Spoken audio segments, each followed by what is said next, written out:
This is a human somatic cell. Within the cell is the nucleus. This cell has 46 chromosomes, which are made of DNA. For most of the cell cycle, this DNA is in an uncondensed form and is distributed throughout the nucleus. In this uncondensed form, the individual chromosomes cannot be readily identified by light microscopy. However, we have highlighted them for you here. Each chromosome is assigned a number.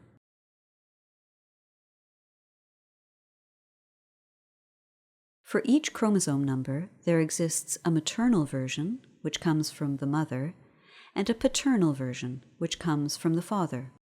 These versions are called homologous chromosomes. There are 2 sex chromosomes. Given that we see an X chromosome and a Y chromosome, this is a cell from a human male.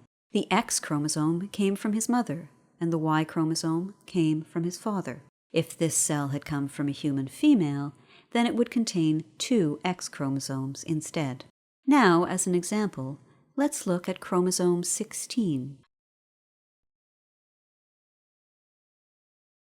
Remember, there are 2 copies of chromosome 16, a paternal version and a maternal version. Each chromosome carries genes. These homologous chromosomes have the same genes in the same linear order along the chromosome. Although homologous chromosomes contain the same genes, these genes may be different versions. This is to say that the sequence of nucleotides may differ somewhat between one version of a gene and the other. These different versions are called alleles. Chromosome 16 has approximately 1,000 genes. For example, this gene is called MC1R. It is a gene associated with hair color. In this case, both alleles code for red hair, so this individual has red hair. As another example, let's look at chromosome 7.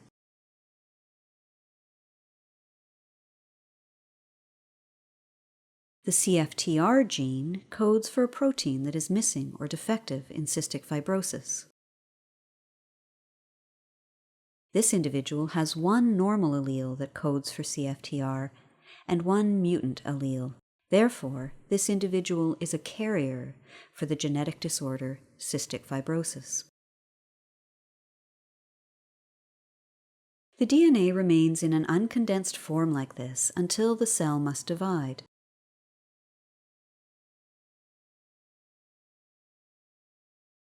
Prior to cell division, DNA replication takes place. The chromosomes have now been copied. These are called sister chromatids. The chromosomes now condense to prepare for cell division. So, when you see chromosomes in a condensed state, this also indicates that DNA replication has already occurred. This cell will now divide. At the end of cell division, mitosis has produced 2 identical daughter cells, and the chromosomes return to the uncondensed form.